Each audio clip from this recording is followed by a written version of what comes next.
और मेरा ऐसा निवेदन है, आज का जो विषय रखा गया है उसके बारे में 2 मिनट में सदन की अनुमति हो तो चर्चा करें, फिर इसको आगे बढ़ाते हैं।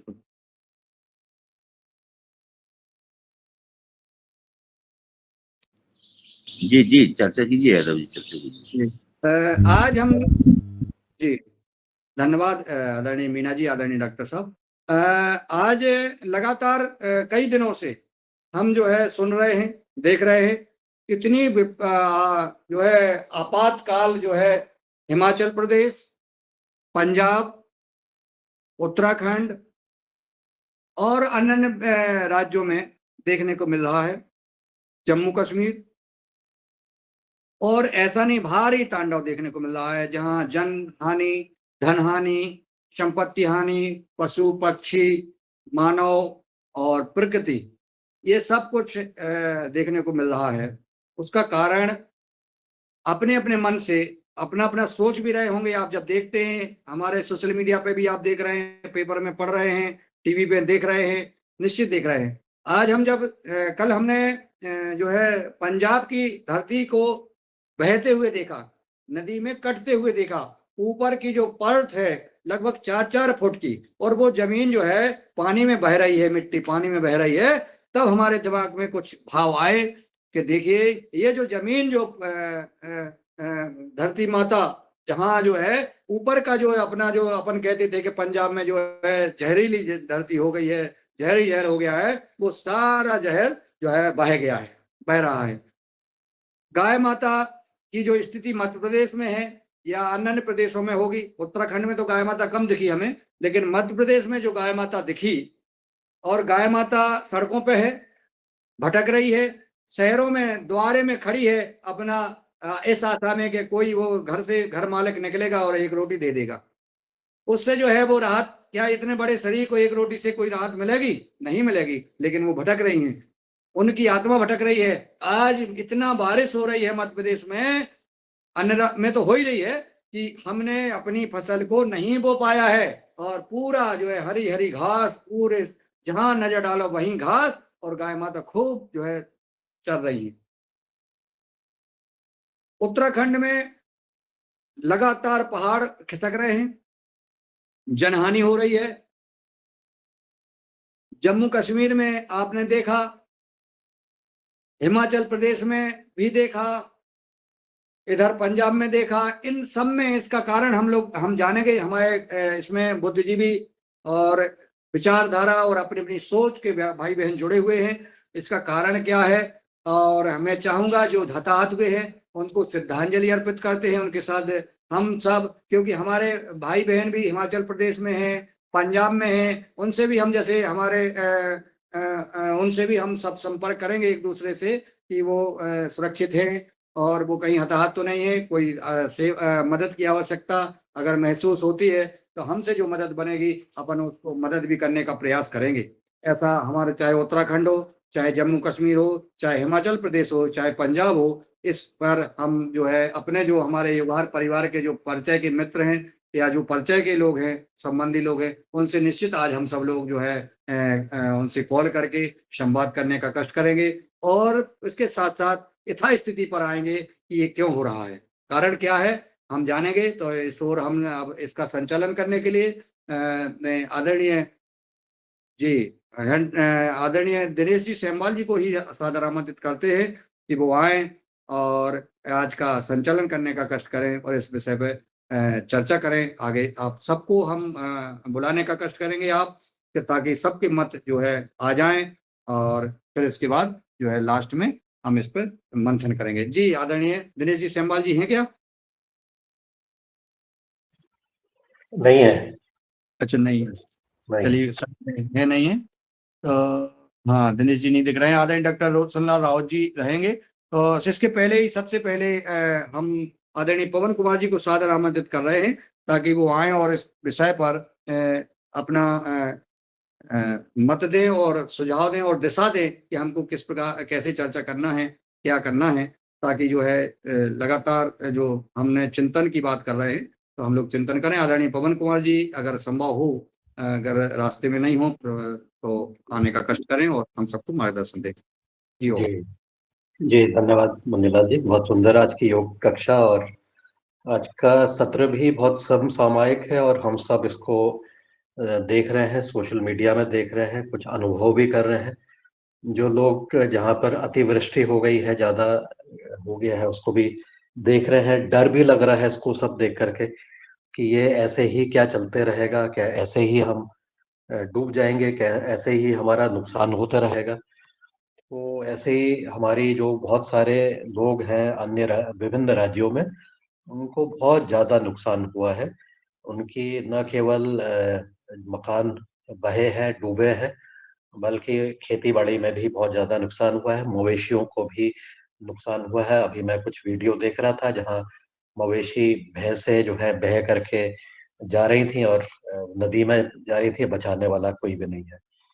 तो इस तरह के दृश्य हमारे सामने जब निकल के आते हैं, तो मैं शुरुआत इससे करना चाहूँगा कि पिछले साल जो मैंने प्रकृति की न्यायपालिका के ऊपर एक पंक्तियाँ लिखी थी और उसमें कुछ संशोधन भी किया था।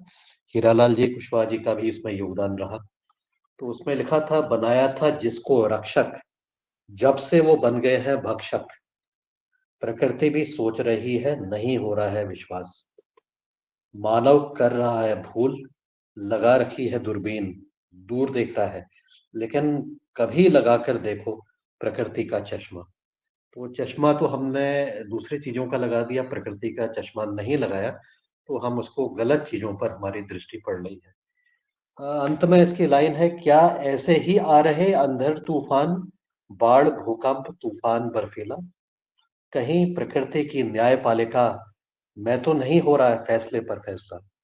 तो ये जो फैसला हो रहा है कि हमारी जो प्रकृति का स्वरूप था, जो उसमें गंदगी हमने मचा दी है, गंदगी फैला रखी है, ज़्यादा लाभ के चक्कर में हमने अति कर रखी है, तो इसमें फैसला कौन करेगा?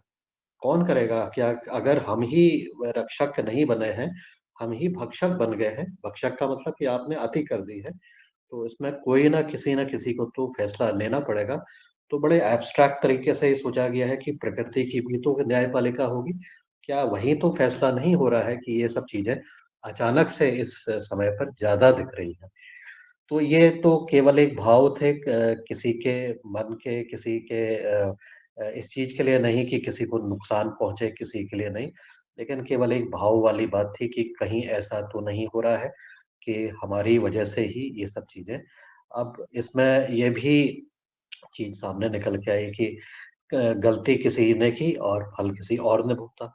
तो इसका क्या किया जाए? तो ये भी सब फिलॉसफिकल बातें हैं और ये मेरे ख़्याल से हमारे ये आध्यात्म के दृष्टिकोण से ही इसको समझा जा सकता है कि हमारा इसमें क्या योगदान है और हम इसको दूर करने के लिए, ये जो कमियाँ हो रही हैं, इसको दूर करने के लिए हम क्या करेंगे? तो आने वाले समय पर मतलब आज की जो हमारी चर्चा है, इस पर भी हम अपने विचार दें कि हम इसमें क्या कर सकते हैं, हमने इसको क्या किया है और हमारा क्या योगदान रहा है। मैंने अभी कुछ दिन पहले ये भी बताया था इसी मंच पे कि हमारे योगाहर इसको मंच को चलते हुए 4 साल से ज़्यादा समय हो गया है और 5वें साल में प्रवेश कर रहे हैं।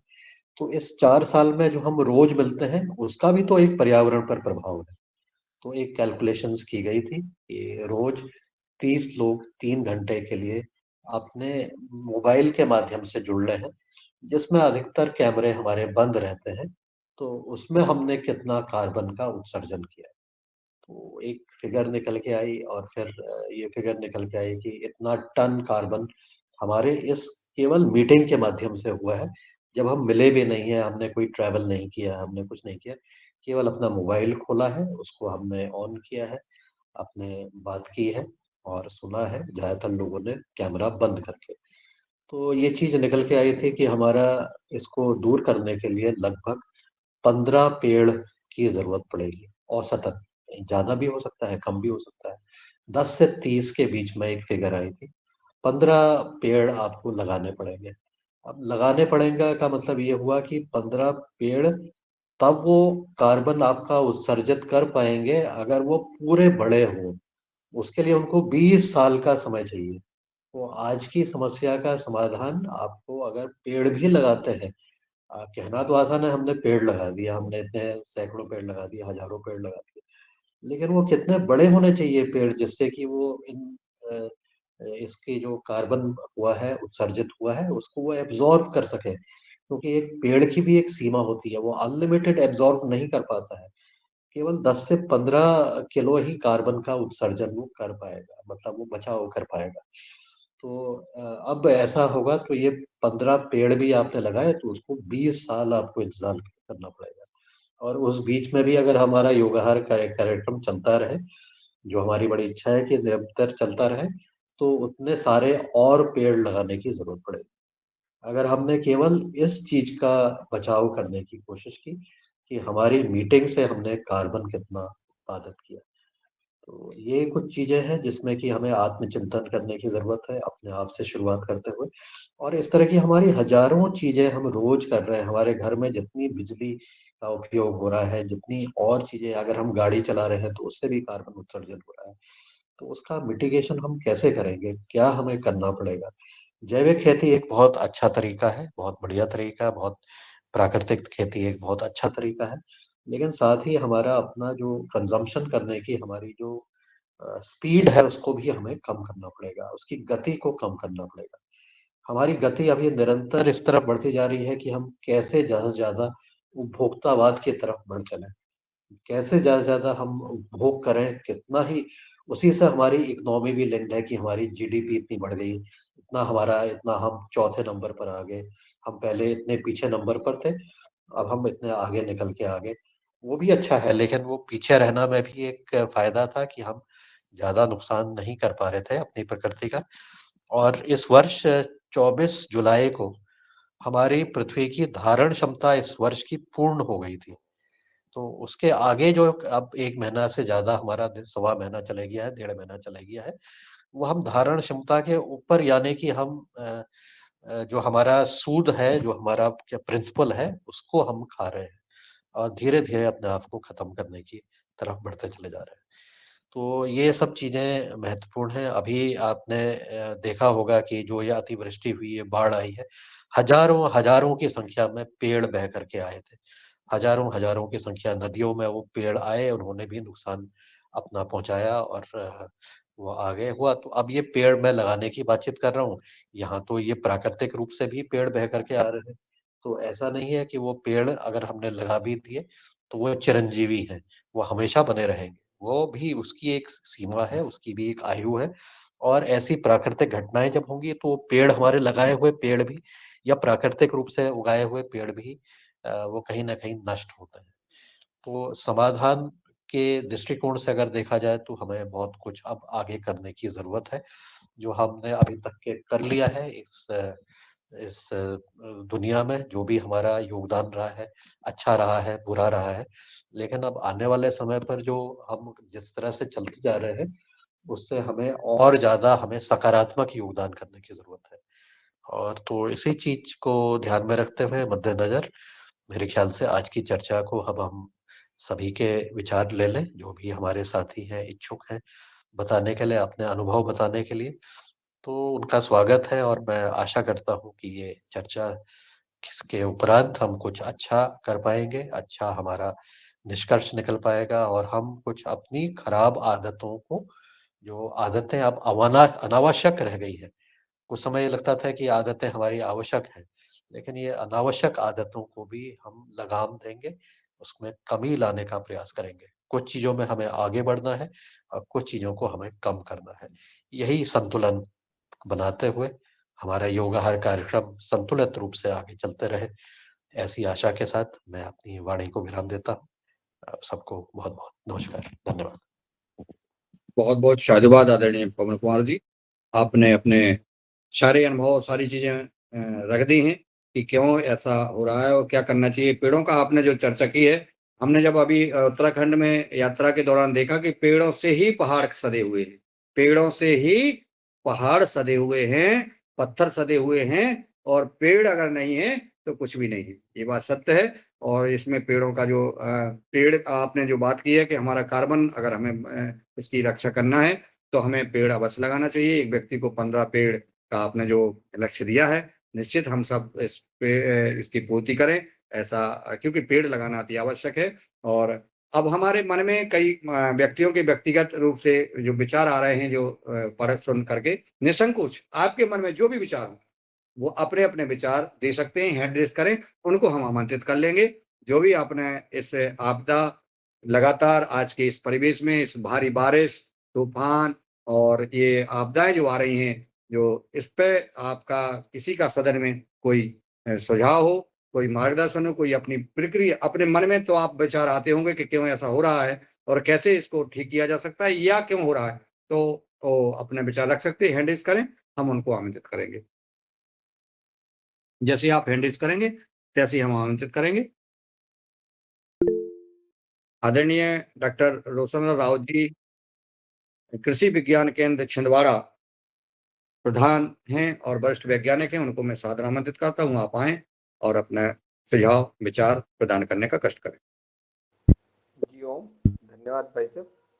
निश्चित रूप से जो चिंतन आज के लिए आपने रखा है वो बड़ा महत्वपूर्ण है और आने वाले समय में ये पूरे देश दुनिया की जो नींव है उसको, भविष्य को निर्धारित करेगा कि किस तरह हम रहेंगे, किस तरह हम जिएंगे। तो जैसा भी आदरणीय पवन सर ने जो मार्गदर्शन दिया है कि हम लगातार जो संसाधनों का उपयोग कर रहे हैं पर उसके बारे में नहीं सोच रहे हैं कि वो संसाधन किस तरह से हमारे पास आ रहे हैं, किस तरह से हम इन संसाधनों के उपयोग के लायक हैं भी या नहीं।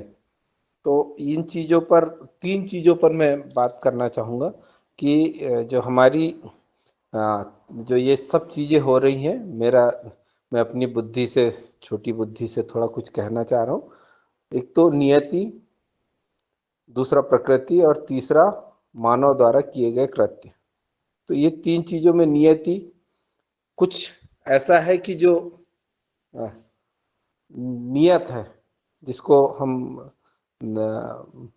क्या कहना चाहिए, परावैज्ञानिक या जो हमारे सोच से परे है, हमारे जो आकार से परे, हमारे जो हमने जो आज तक किया है उससे परे है, वो नियति है। और वो नियति भी कुछ कराती है। तो कुछ तो नियति का है कि ये होना है। तो ये समय जैसे जैसे चलते जाएगा तो ये चीज़ें आपकी होनी है। जो साइंस कहता है कि कभी जहाँ पर समुद्र थे तो कभी वहाँ पर शायद वो हरा भरा क्षेत्र रहा होगा, जंगल रहे होंगे। जैसे कोयले आज मिलते हैं, हमारे प्लेन में मिलते हैं, तो कभी ये कहा जाता है कि ये कभी यहाँ पे वन रहे होंगे, यहाँ पे अब कोयला वो हो गया। तो ये जो नेचर जो है वो दूसरा मतलब दूसरा आता है प्रकृति। तो प्रकृति में भी जो हम क्या कहना चाहिए, जैसे हमारा पर्वत जो है, हमारे जो पर्वत श्रृंखलाएं हैं, जो नदियां हैं, इनकी भी कहीं ना कहीं आयु निर्धारित है।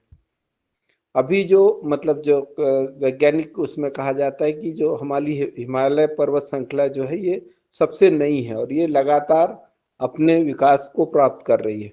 और ये किस स्थिति में जाएगी, कुछ विद्वानों का ये कहना है कि हो सकता है ये पूरी प्लेन हो जाए। क्या होगा ये तो सिर्फ अंदाजे हैं, पर होगा क्या ये चीज़ों को आने वाला समय बताएगा। हो सकता है हम ना रहें, हमारे आने वाली जो संतति होगी वो देखेगी कि किस तरह से मतलब प्रकृति ने अपने आप को बदला है। क्योंकि ये इसमें लगातार, जैसे हमारे शरीर में लगातार परिवर्तन होते रहते हैं, तो हर चीज इस ब्रह्मांड की हर चीज परिवर्तनशील है और उसमें लगातार परिवर्तन हो रहे हैं और होते रहेंगे। तो ये एक तो ये नियति और प्रकृति को चाहे तो थोड़ा सा भेद इनमें बहुत अल्प है, तो ये भी एक बड़े कारक हैं। और तीसरा जो हम देख रहे हैं आज की तारीख में, सारे जो हमारे जो तौर तरीके हैं, जीने के तौर तरीके हैं, वो उन सबको बढ़ावा देते हैं कि आपकी प्रकृति और नियति किस तरह से व्यवहार करेगी। तो ये अब जैसा अभी पवन सर ने कहा, क्या हम संसाधनों का उपयोग करते समय 1 मिनट भी नहीं सोचते कि इसका आने वाले समय पे क्या प्रभाव पड़ेगा। मुझे कहीं जाना है तो मैं दूसरे संसाधनों के बजाय मैं सबसे पहले कोशिश करूंगा कि कोई गाड़ी उठा लूं, और मोटरसाइकिल उठा लूं, स्कूटी उठा लूं, कार उठा लूं, और वहां उस स्थान तक पहुंचूं।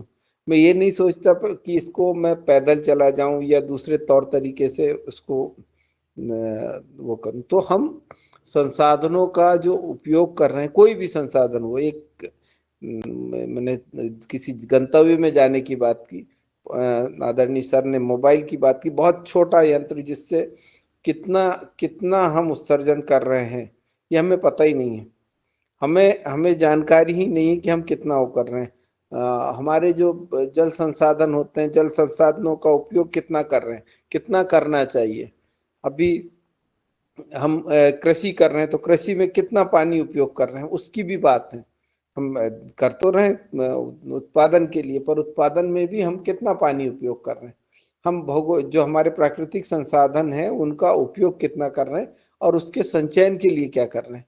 तो ये सब चीजों पर भी ये भी प्रकृति पर प्रभाव डाल रहे हैं। तीसरा जो हमारा निर्माण हो रहा है, तो हमारा लाखों करोड़ों टन मटेरियल इस जगह से उठ के दूसरी जगह जा रहा है। जो जहां उसका प्राकृतिक स्थान था उस स्थान से हम उसको बदल के दूसरी जगह, रोडें बन रही है, बड़ी बड़ी रोडें बन रही है, उन रोडों के लिए हजारों हजारों ट्रक जो है वो मटेरियल उनके लिए आता है और वो दूसरी जगह से आता है। तो कहीं ना कहीं जो हमारी पृथ्वी का जो प्राकृतिक केंद्र है, जो उसका हम इसको मैग्नेटिक सेंटर जो बोलते हैं, वो भी चेंज हो रहा है। तो ये जो मैं, क्योंकि बैलेंस तो कहीं ना कहीं ये हमारा जो भी पृथ्वी का बैलेंस है वो सब जो अंदर जो उसके अंदर मिनरल्स है उस पर टिका हुआ है। तो अगर इसको हम इधर से उधर कर रहे हैं तो निश्चित रूप से कहीं ना कहीं हो सकता है वो 1% हो या 0.1% हो, पर कहीं ना कहीं वो प्रभावित कर रहा है। और वो 0.1% भी अगर है तो वो आपको दूसरे रूप में दिखाई देगा। तो ये तापमान बढ़ेगा, जो भी होगा हवा में, हो सकता है आने वाले समय में इससे तेज हवाएं चलने लग जाए। अभी 40-50 किलोमीटर की हो सकता है ये 200 किलोमीटर की बहने लग जाए।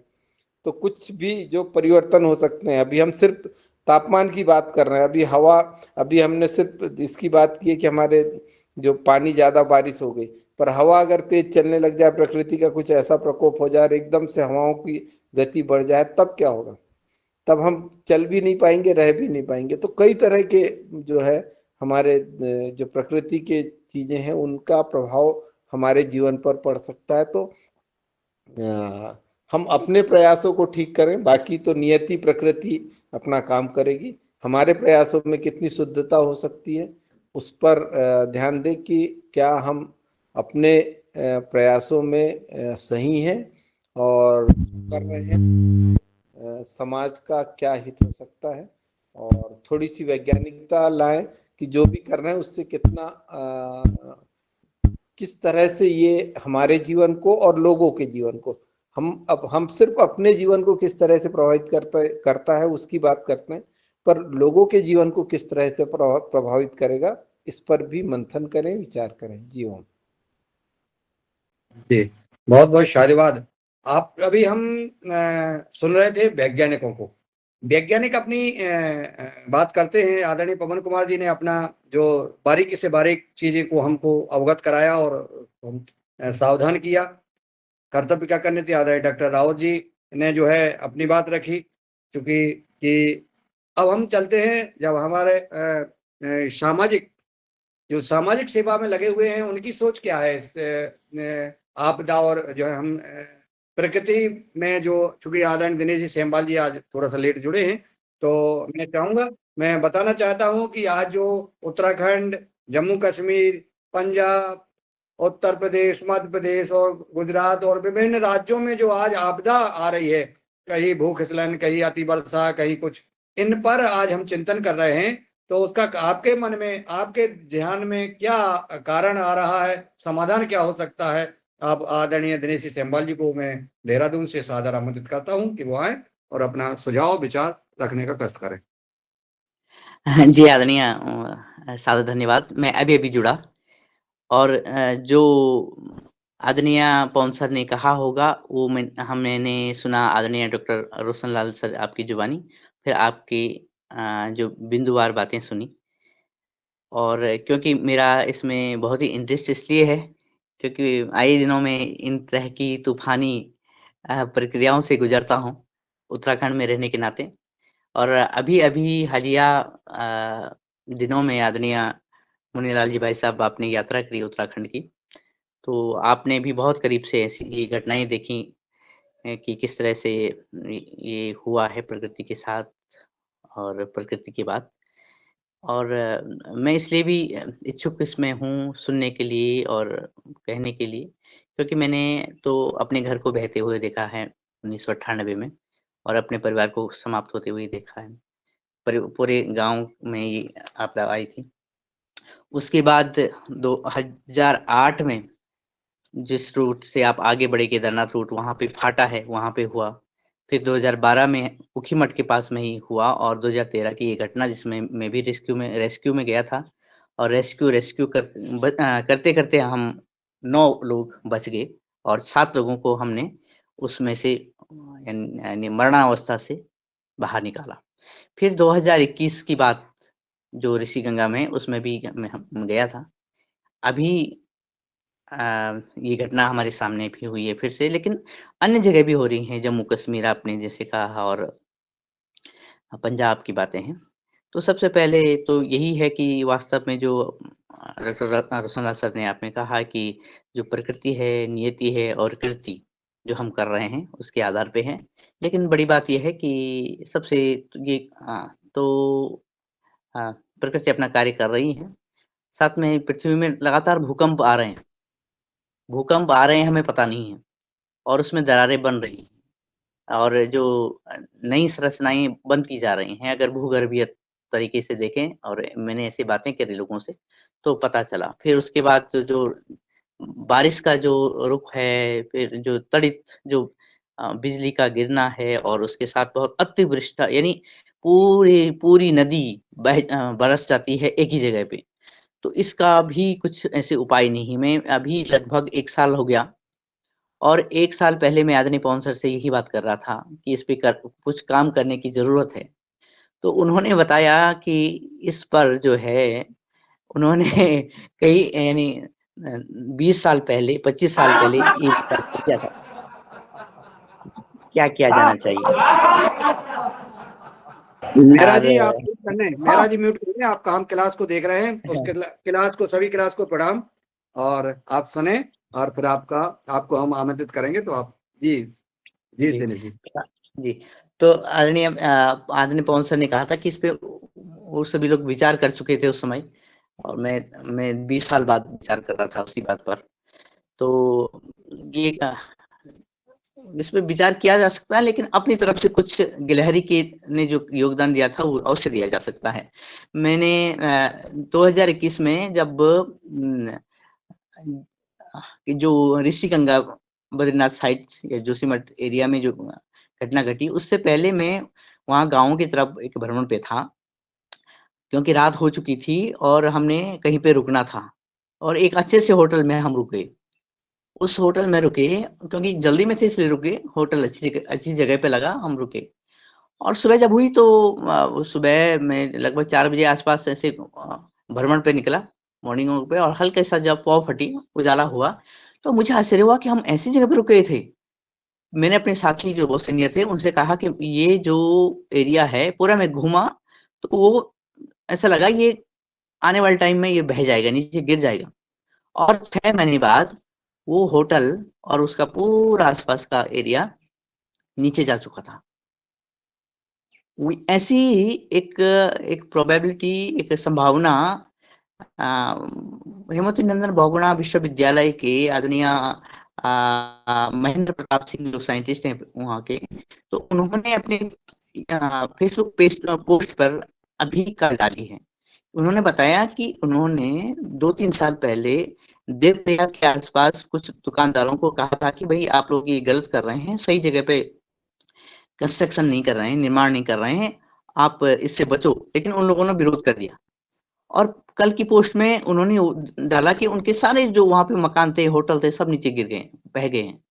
तो सबसे पहले तो हम क्या कर सकते हैं, यही कर सकते हैं कि कम से कम जहाँ पे हम निवास कर रहे हैं, मकान बना रहे हैं, और ये अपनी जो मानवीय गतिविधियाँ कर रहे हैं, वहाँ पे देखभाल करके ही करें और फिर उससे आगे बढ़ें। दूसरा ये है कि जो तमाम जो ग्लोबल वार्मिंग की बातें हो रही हैं, हमारे संसाधन ज़्यादा गाड़ियों को चलाने की बातें, ज़्यादा कार्बन उत्सर्जन की बातें हो रही हैं, इसका असर पड़ रहा है धीरे-धीरे। लेकिन संक्षेप में यही कि हम अपनी तरफ से क्या कर सकते हैं, कम से कम उपयोग हम संसाधनों का करें और ज़्यादा से ज़्यादा सेवा कार्य करें, यही एक उपाय है। उसके अलावा तो संभवतः आदरणीय सदस्य ही बता पाएँगे क्या-क्या होना चाहिए। मैं वापस आता हूँ। धन्यवाद, प्रणाम। जी, दिनेश भैया धन्यवाद। आपने जो है उपाय भी बताया और वहाँ की समस्याएं, और आप तो गुजरे हैं, आपने आंखों से देखा है, परिवार को खोया है और साथियों को, मित्रों को खोया है, और उसमें आपने परिश्रम भी किया है, आपने डाल के आपने लोगों को बचाया। अब जो आपके भाव हैं और आपका परिश्रम है, पुरुषार्थ है, देश भर में घूम करके आप जो है समाज के लिए कल्याण कैसे हो, इस प्रकृति को कैसे बचाया जाए, इस पे लगातार लगे हुए हैं। हम अपने भी अपना अनुभव रखेंगे। इसके पहले हम आदरणीय बहन पीड़िता साकरे बहन जी, जिनको जो ऊर्जा से ओतप्रोत हैं और राष्ट्र सेवा के एक रोम-रोम में उनकी राष्ट्र सेवा समाहित है, ऐसी ऊर्जावान बहन जो लगातार अपने पूरा समय समाज सेवा में दे रही हैं, और उनको मैं आमंत्रित करता हूँ, वो आएँ और अपने भाव प्रकट करने का कष्ट करें। जी ओम। योगाहार परिवार को मैं सादर नमन वंदन करती हूँ। बड़ी ही गंभीर चर्चा इस धरती माता और प्रकृति को लेकर के हो रही है। ये योगाहार कार्यक्रम की बड़ी श्रेष्ठता है, महानता है। परम पूज्य स्वामी जी महाराज कहते हैं कि योग से ही सब कुछ संभव होगा। मैं एक बार पूज्य स्वामी जी के वो शब्द सुनी और आज भी मुझे याद है कि स्वामी जी महाराज कहते हैं कि हमारी जन्म देने वाली माँ तो पूजनीय है, लेकिन इन सब से अगर हम गंगा माता को भी माँ मानते हैं, नर्मदा जी को भी माँ मानते हैं, गौ माता को भी माँ मानते हैं, लेकिन इन सब से अगर पूजनीय है तो वो धरती माता है। आज हमने देखे कि धरती माता का एक प्रकार से ये मानव दोहन कर रहा है, और इस पर हमारे सम्माननीय वरिष्ठ डॉक्टर पवन जी भाई साहब ने अपने विचार रखे, बड़े गंभीरता के साथ में डॉक्टर रोशनलाल जी राउत सर ने रखे, और दिनेश जी भाई साहब के वो शब्द सुनकर मुझे लगता है कि पूरा सदन भावुक हो गया कि वो भी आपने सब समय देखा है। मुझे आज पता चला कि एक त्रासदी में आपका परिवार भी उसमें समाहित रहा और हुआ, उस ईश्वर की उस प्रताड़ना को सहा है। मुझे लगता है कि बहुत आप महान हैं। इस बहुत विषम परिस्थितियों से चलकर आप ईश्वरीय कार्य में जुड़े हैं, आपको सत सत नमन।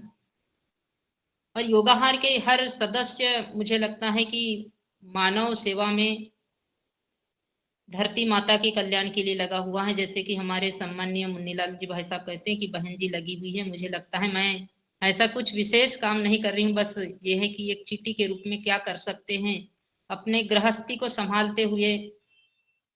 पूज्य स्वामी जी के कारण ही ऐसा सब मन में आया कि ये करना चाहिए, हमारा कर्तव्य है धर्म, राष्ट्र, गौ माता के लिए, धरती माता के लिए। और निश्चित रूप से यही समझ में आता है कि जैसे दिनेश जी भाई साहब ने कहा कि अपनी क्षमता अनुसार हमें करना चाहिए।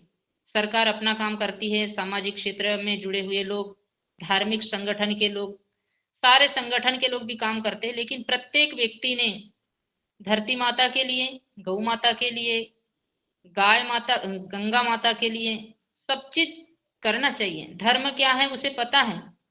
और आज 99% भाई साहब समझ में आ रहा है कि मैं गांव में रहती हूँ, हर व्यक्ति चाह रहा है कि रेडीमेड सब चीजें मिले। गांव तक भी ये भावना थी कि हम स्वयं काम करें, मेहनत करें, परिश्रम करें और अच्छा अन्न सेवन करें, गाय माता पाले। लेकिन आज कहीं ना कहीं ऐसा लगता है कि हर व्यक्ति उस भौतिक सुख के ओर आगे बढ़ रहा है, और इसीलिए भी ये सब कष्ट के कारण बन रहे हैं। हमारे ऐसे अनुभव है कि हम जिस क्षेत्र में रह रहे हैं, इस क्षेत्र में भी नक्सलवाद बड़े चरम सीमा पर था, लेकिन ऐसी विचारधारा की सरकार हमारे प्रदेश में बैठी मैं तो मानती हूँ कि माननीय शिवराज सिंह चौहान जी के नेतृत्व में जब मध्य प्रदेश में उनका शासन चला तो उन्होंने निश्चित रूप से नक्सलवाद पर कंट्रोलिंग किए और वो हुआ भी। तो ये सकारात्मक ऊर्जा के कारण भी ये सब संभव होता है। अच्छे लोग अच्छे विचार से काम करते हैं तो निश्चित रूप से ये परिवर्तन भी होता है। नहीं तो ऐसे ऐसे हमारे यहाँ पे क्षेत्र हैं कि गांव में दिन में भी जाना बड़ा कठिन, दिन के समय भी नक्सलवादी लोग आ जाते थे और एक भयानक स्थिति बनती थी, डरावनी। आज वहां कंट्रोलिंग है, लेकिन धर्मांतरण और दूसरी गतिविधियां भी तेजी से कार्य कर रही हैं। वृक्ष लोग कम लगा रहे हैं, लेकिन कटाई अधिक हो रही है, उसके परिणाम भी, दुष्परिणाम भी आ रहे हैं। गाय माता के लिए निश्चित रूप से मन्नीलाल जी भाई साहब ने कहा है, गाय माता के लिए और धरती माता के लिए सर्वप्रथम काम करने की आवश्यकता है। आज गाय माता सच में दर दर की हो गई, उसे संभालने वाला कोई भी व्यक्ति नहीं दिखता। बड़े बड़े कार्य तो वो कर रहा है, लेकिन गाय पालने वाले लोग बोल रहे हैं कि हम कहाँ चराएंगे, चराने की जगह नहीं है। अरे सारे काम कर रहे हो भैया, तो एक गाय तो पाल ही सकते हैं।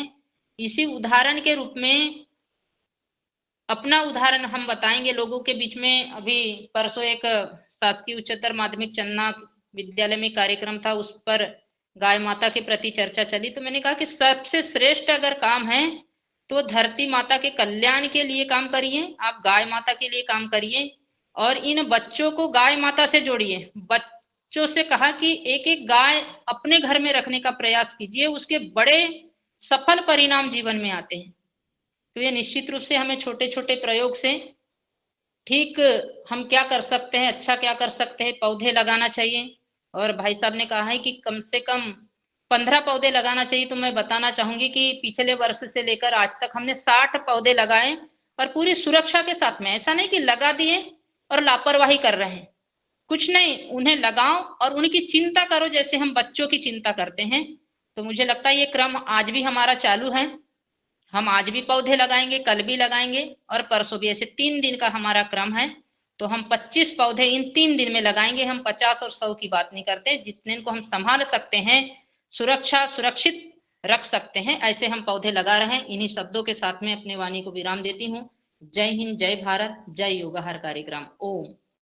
बहुत बहुत साधुवाद आदरणीय प्रणीता साकरे बहन जी, बालाघाट से हैं और समाज सेविका हैं और बहुत ही उत्साह के साथ जैसा वो कहती हैं, उनका गाय माता का उन्होंने सेवा का प्रत्यक्ष प्रमाण और जीता जागता पूरा बालाघाट को पता है और हमारे योगहार परिवार को पता है कि गाय की सेवा करने का फल आप देखने को मिल रहा है। और इनके बेटा बेटी चाहे वो डॉक्टर रोशन लाल जी हों, चाहे दुर्गा राय नाले जी हों, चाहे हमारे जो 4-5 बेटी जो है बालाघाट की जो है पतंजलि आचार्य कुलम में अध्ययन कर रही हैं, वो निश्चित इतिहास रचेंगी और इस भारत की भविष्य हैं वो निश्चित। ये सब देखने को मिल रहा है। हम सबको आगे चलते हैं, अभी हम समय ज्यादा नहीं लेंगे, 7:45 बज गया है। मैं बुलाता हूँ आदरणीय बने सिंह आर्य जी को, अगर मालवा जिला मध्य से वो आए और अपना सुझाव, आपके मन में क्या चल रहा है इस घटनाओं को देख करके अपना विचार व्यक्त करें। योगार के सभी देवियों और भव्य आत्माओं को मेरा दंडवत प्रणाम। मेरे योग गुरु जो रहे बचपन से, वो कहते थे हमेशा कि दाता के दरबार में सब लोगों का खाता, या रिश्वत चलेना चालाकी लेन देन उनके बड़ी अपने बाकी है। और दूसरा वाक्य वो सुनाते थे कि कौन हमारे सुखदाता, धरती गंगा गौ माता। आज देश भर में जो तांडव मच रहा है तो सभी लोग कह रहे हैं कि महादेव बचा लो, महादेव बचा लो। महादेव ने भी तो इशारा किया कि मुझे भी बचना था तो मैं गौ माता की शरण में जाकर के बचाऊं। जब जब भी धरती पर संकट आता है तो परमपिता परमेश्वर ने 3 माताओं का मेन उद्देश्य दिया। उन्होंने धरती माता, गंगा माता और गौ माता। गौ माता के गौमूत्र से जब तक आप धरती माता को सींचते रहेंगे या इसके छींटे लगाते रहेंगे, जब तक ये पुण्य में तब्दील होती रहेगी। यानी कि गौ माता में इतना पावर है कि वो सारे पापों को भस्म करके वो धर्म में परिवर्तन कर देती हैं। और जहाँ जहाँ गौ माता नहीं है वहां फिर गंगा माता और महादेव गंगा माता को बेच करके उस धरती माता को पवित्र तो करते हैं। तो ये आज हम मानव जाति को लगता है कि हम बहुत मुसीबत में है, तांडव में है। हमने कभी हमारे कर्मों पर विचार नहीं किया कि हम कर्म क्या कर रहे हैं। योगार में कई बार हमने सब्जेक्ट रखा है, जितनी गौ माता दर दर की ठोकरें नहीं खा रही, उनसे अधिक मतलब यानी कि 90% इस मानव जाति को दर दर की ठोकरें खाना पड़ रहा है। और आज का परिणाम आप सबके सामने अपन देख रहे हैं। जिस क्षेत्र में ईश्वर जिस रूप में आता है, वह आकर के तांडव करता है। आंधी तूफान के रूप में आता है, प्रलय के रूप में आता है, बाढ़ के रूप में आता है, गंगा के रूप में आता है। तो आज हम जगत जननी जो राष्ट्र माता, उनको सब हम भूल भर बैठे हैं और उसका दुखद परिणाम आज हम भुगत रहे हैं, है ना। वो कहावत है कि दाता के दरबार में सब लोगों को खाता है, रिश्वत चले ना चालाकी। समझदार तो चुप रहता है और मूर्ख शोर मचाता है। अभी सब मूर्ख शोर मचा रहे हैं कि हमें बचा लो, हमें बचा लो। हमारे कर्म का गड़ा भर चुका है, तो वो तो किनारा आएगा ना। अब ये किनारा समझ लो, ये कर्म की वेदना समझ लो। पंजाब में कितनी भैंसें हैं, जिधर देखो उधर नदियों में भैंसें भैंसें बहती जा रही है। भैंसों का बड़ा बड़ा फार्म हाउस था, क्या वो लोग गौ माता नहीं रख सकते थे? ऐसे बहुत सारे अनेकों उदाहरण देखने को मिलते हैं। परंतु जब ईश्वर सजा देता ना, उस समय सबकी अकल ठिकाने आती है। एक परीक्षा की घड़ी भी होती है, और पाप दोहन और पाप को नष्ट करने का भी एक मंत्र रहता है। रासायनिक केमिकल की बात कर रहे हैं आज लोग सब। ये एक विचार बता रहे हैं कि जितना जहर था वो सब धुल गया। जहर के साथ साथ जितना पाप था वो भी पंजाब से बह करके चला गया एक बार। तो दूसरी बार समझेंगे तो बचेंगे, नहीं तो फिर तांडव के लिए फिर तैयार रहे। जी प्रणाम सभी को। ये हमारे आदरणीय बने सिंह जी क्रांतिकारी किसान हैं, उनकी ओजस्वी और उनके मन की पीड़ा थी, उनके उद्गार थे। और कहीं दूर दूर तक कुछ भाषा में लगता है, लेकिन जो हकीकत है कि गाय माता की बहुत दुर्दशा है। और इन्होंने कहा तो ये ध्यान आया है कि संत, गाय और ब्राह्मण, इन तीन का अगर दुखी होते हैं तो पृथ्वी पर भगवान जन्म लेते हैं। तो आज सब दुखी हैं। इस पर उन्होंने अपने विचार रखे, सदन ने सुने। अब मैं आदरणीय डॉक्टर किशोर दुबे जी को सादर आमंत्रित करता हूँ महाराष्ट्र से। वो आए और अपना मार्गदर्शन सुझाव प्रदान करने का कष्ट करें। धन्यवाद मुनिलाल जी। चर्चा बहुत अच्छी चल रही है और हम सबको आत्म परीक्षण करने की बात है। निश्चित रूप से इसमें हम तो बहुत पहले से 30-40 साल से बोला तो भी चलेगा, अलग अलग जगह पे जन जागरण कर रहे हैं और उसको खुद कर भी रहे हैं। 2-3 पहलू है जो समझने की जरूरत है। एक तो विकास के मापदंड है, 2-4 दिन के पहले भी मैंने बोला, पूरी दुनिया में विकास के जो पैरामीटर्स है, मापदंड है, वही गलत है। कितने देश में कितने कारें ज्यादा है, कितने स्कूटर ज्यादा है, कितने लोग फ्रीज अपनाते हैं, इसके आधार पे उस देश का विकास तय किया जाता है। उसके आधार पे उस देश की अर्थव्यवस्था कौन से नंबर पे आएंगी, यह तय किया जाता है। तो निश्चित रूप से सरकारें क्या करती, कार के कारखाने ज्यादा खोलो, ज्यादा लोन दो, लोगों को लेने को उसको मोटिवेट करो, प्रेरित करो। ये चीजें जो चलती है, इसके वजह से बड़ी बड़ी चीजें जो प्रदूषण करती है वो फैलाती है। तो ये तो विकास के जो झूठे मापदंड है, मानवता विरोधी मापदंड है, इनको सही पैमाने में बदलने की जरूरत है सरकार लेवल पर। दूसरा, हम व्यक्तिगत लेवल पे हम छोटे छोटे कदमों के जरिए, जैसा हमने इस मंच पे 2-4 बार बोला कि मैं ठंड काल में मैं फ्रीज हम घर में बंद कर देता हूँ। जहां संभव है वहां पे पैदल जाता हूँ या फिर 2 व्हीलर ही यूज करता हूँ। मैं 4 व्हीलर खरीद नहीं सकता, ऐसी बात नहीं है, लेकिन नहीं, अभी तक नहीं खरीदा मैंने। तो यह ऐसी कुछ चीजें हमको करना पड़ेंगी तभी। और इसका जिसको बोलेंगे कि एक सामाजिक दृष्टिकोण में लोगों को ये बताना भी पड़ेगा कि हाँ, ये आदमी पे, जैसा अपन बोलते हैं ना, सत्कार करना चाहिए या करना चाहिए, कि हाँ ये आदमी है। यहाँ पे सभा सम्मेलन होते हैं, कुछ होते हैं, गोष्ठी होती है, कथा गोष्ठी होती है, ये आदमी के घर में ये फ्रिज बंद करता है, इसने अभी तक 4 पहली ये यूज नहीं किया है। तो ऐसे कुछ मॉडल्स हमको खड़े करने पड़ेंगे, उनको प्रेरित करने पड़ेंगे। लोगों तक तभी संदेश पहुंचता है। कोई भी एक अच्छा आदमी अगर करता है तो निश्चित रूप से लोगों को ये सामाजिक माध्यम से वह बात जरूर पहुंचती है। तो ऐसे छोटे छोटे जो कदम है, वो कदम जब तक हम नहीं उठाएंगे तब तक ये होना नहीं है। और तीसरी बात है कि हम भी जब विकास करना चाहते हैं तो विकास के हमारे दोहरी नीति नहीं होनी चाहिए। एक तरफ 4-5 दिन के पहले इसी मंच से बात हो रही थी कि भाई वहां पे मतलब एप्पल्स हो रहे हैं, एप्पल लेने के लिए कोई नहीं है, वहां पे रास्ते नहीं है, रास्ते बंद हो रहे हैं। ऐसी स्थिति में रास्ते नहीं है ये बात रहेंगी तो फिर हमको रास्ते बनाने पड़ते हैं। अब रास्ते बनाने पड़ते हैं तो निश्चित रूप से उसके जो दुष्परिणाम है वो दुष्परिणाम सामने आते हैं। तो ऐसे दोहरे मापदंड लेके हम भी नीतियां नहीं बना सकते। उसका सोल्यूशन ये है कि हमने पीछे भी बोला था कि भाई इंडिविजुअल छोटे छोटे किसान जो है, छोटे छोटे किसानों को कलेक्शन सेंटर, मार्केटिंग ये संभव ही नहीं है। तो इसके लिए जो कंपनियां हैं कॉन्ट्रैक्ट फार्मिंग के जरिए वही करेंगी। अगर बड़ी कंपनी रही तो रास्ता बनाने की जरूरत नहीं, वो हेलीकॉप्टर से भी एक जगह से दूसरे जगह पे अपनी चीजें ले जा सकती है, किसान नहीं लेके जा सकता। तो नेचुरली बड़े रास्ते बनाने की जो चीज है वो बंद हो जाएंगी।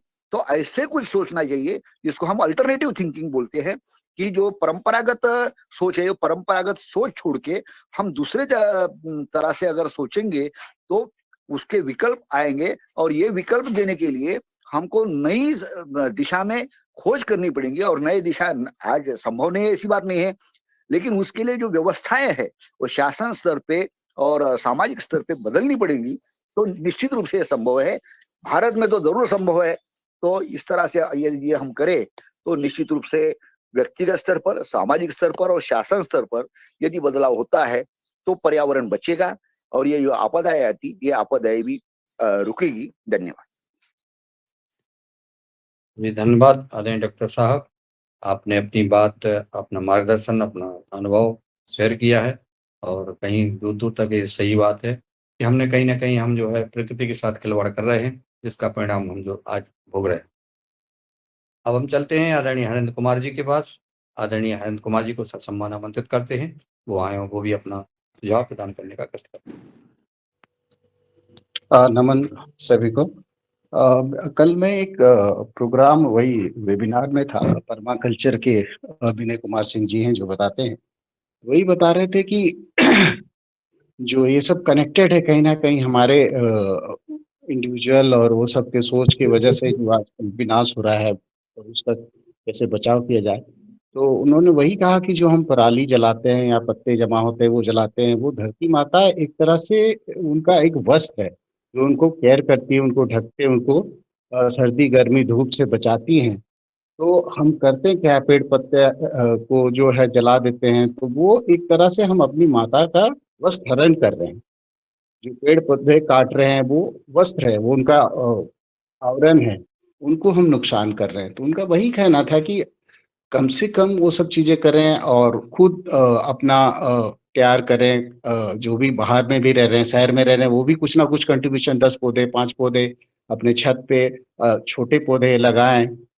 कम से कम ऊर्जा का खपत करें, अननेसेसरी बिजली, पंखा, फ्रिज, एसी ना जलाएं। तो ये सब चीजें हैं जो हम लोग कर सकते हैं, यही कहना था। धन्यवाद। जी बहुत सुंदर आपने अपना मत रखा है।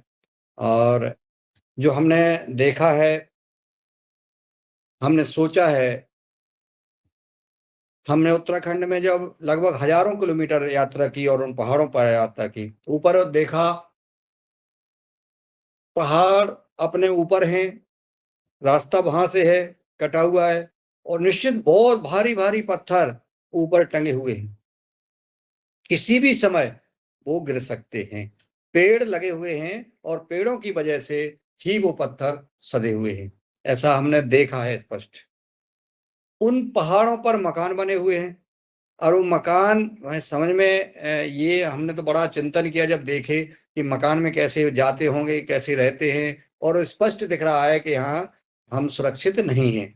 तो उत्तराखंड में जो बस मकान बने हुए हैं, कहीं कहीं कुछ जगह बिल्कुल सेफ लगते हैं कि वो पहाड़ से जब पहाड़ अगर खिसकेगा भी तो वो इससे दूर रहेगा। और जो नदियां हैं, जो पानी का जो बहने का जो कटे हुए हैं, हजारों फुट गहरे हैं और हजारों फुट ऊंचाई पर हैं।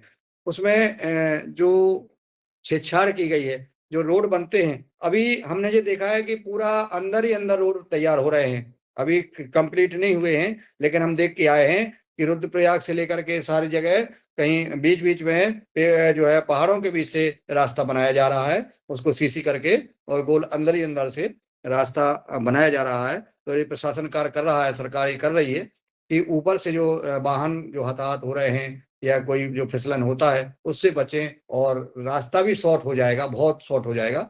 जो सैकड़ों किलोमीटर का जो राउंड होता है पहाड़ों के ऊपर से चलना, तो उसका भी अंतर आ जाएगा। गाय माता की स्थिति को बात करते हैं, जैसा अभी सदन में आज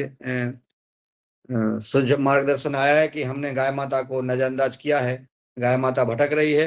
हाँ, पंजाब की स्थिति को देखते हुए पंजाब में जो चल रहा है वो धरती माता की निश्चित, देखिए धरती माता गाय की पुकार जो है निश्चित एक सामाजिक दृष्टि से देखा जाए, अगर हमारी व्यक्तिगत दृष्टि से देखा जाए तो बहुत ही जो है हमारा जो नुकसान हो रहा है इस, वो निश्चित इन्हीं के कारण से हो रहा है। और हमारा आदरणीय मनीष जी का हैंडरिस है, मनीष सोनी जी।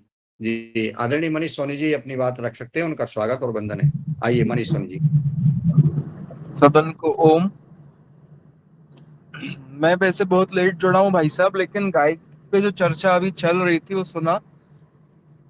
गाय की वर्तमान स्थिति बहुत संकट में है, और आधुनिक खेती के साथ साथ सरकार को और हमें भी, लोगों को, किसान भाइयों को कम से कम 1 एकड़ में प्राकृतिक जैविक खेती करने के लिए प्रेरित करना ही पड़ेगा युद्ध स्तर पे, क्योंकि गाय आज की स्थिति में हमको लग रहा है सड़कों पर है, पर स्थिति बहुत चिंताजनक है कि ना के बराबर हो चुकी है गाय। जितनी गाय सड़कों पर दिख रही है आने वाले टाइम में वो भी नहीं दिखेंगी, और फिर हम प्राकृतिक जैविक खेती कर पाना भी संभव नहीं हो पाएगा, क्योंकि इनका आधार ही गाय है। तो स्थिति बहुत चिंताजनक है, इस पे भी हमें विचार करना चाहिए। जी ओम। जी, बहुत सुंदर आपका सुझाव। और देखिए हमने जो है अपना पूरा सुबह से लेकर के शाम तक जहां भी हम जाते हैं, लोग मिलते हैं, उनसे हम लगातार जो आपने कहा है कि 1 एकड़ में खेती अपने लिए। अभी हम कल इधर जो है कुछ गांव गए थे, वहाँ एक कमल नगर गांव है, वहां पर हमारे एक मित्र हैं, सरपंच हैं अशोक यादव जी, उनके पिताजी का देहांत हो गया था। उस पर हमारे पूर्व विधायक और कवि और समाज सेवक और नेता और विभिन्न लोग बैठे हुए थे, समाजों के मुखिया। तो क्या होता है कि कोई चीज हो जाती है, एक्सीडेंट हो जाता है, किसी की कोई दुर्घटना में मृत्यु हो जाती है, तो आदमी ओम शांति लिख देता है या बोल देता है या जाके उनकी सिंपैथी करता है, लेकिन ये जानकारी नहीं करता है कि ये एक्सीडेंट हुआ क्यों, कैसे हुआ है। अगर किसी का शराब पीने से एक्सीडेंट हुआ है और उसकी मौत हुई है तो उस पर चिंतन करना चाहिए। अगर उसने गलती करके जो है गलत साइड से अगर वो किसी वाहन से एक्सीडेंट हो गया तो उस पर